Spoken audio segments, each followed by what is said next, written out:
Every religion in the world has a version of the afterlife, but none of them are as detailed, as terrifying, or as fair as what ancient Egyptians believed.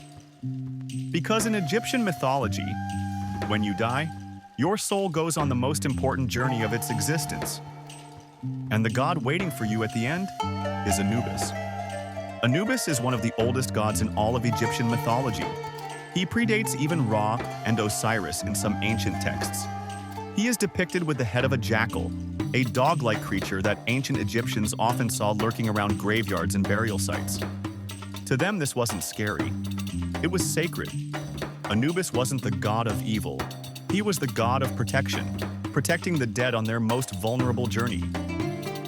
The origin of Anubis is one of mythology's greatest scandals.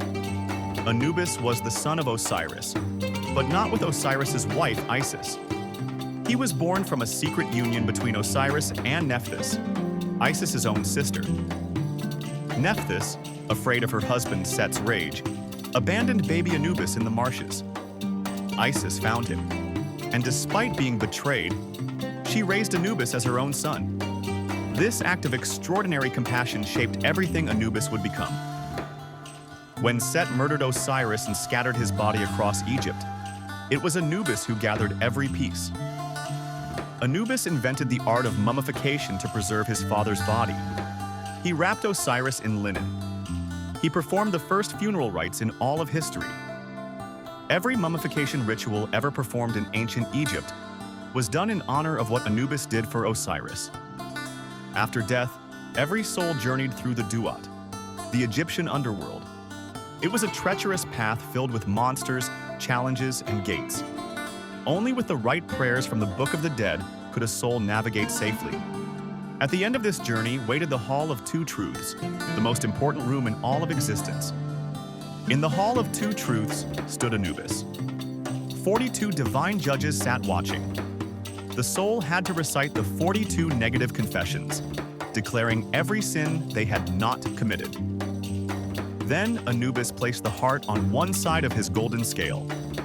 On the other, the feather of Ma'at, goddess of truth, justice, and cosmic order. The scale never lied. The heart never lied. Every deed, every thought, every intention of your entire life measured in that single moment. There were 3 possible outcomes. If your heart balanced perfectly with the feather, you were declared pure.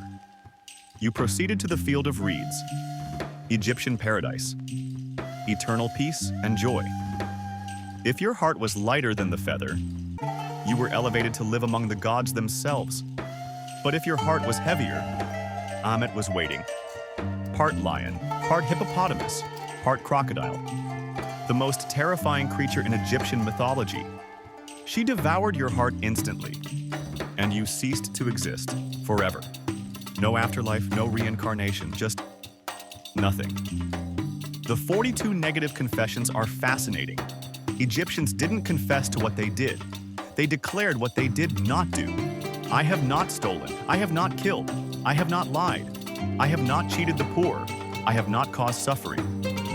The list covered everything from murder to wasting food. The Egyptians believed moral living wasn't about grand gestures. It was about small daily choices that made your heart lighter, literally. Why does Anubis have a jackal head?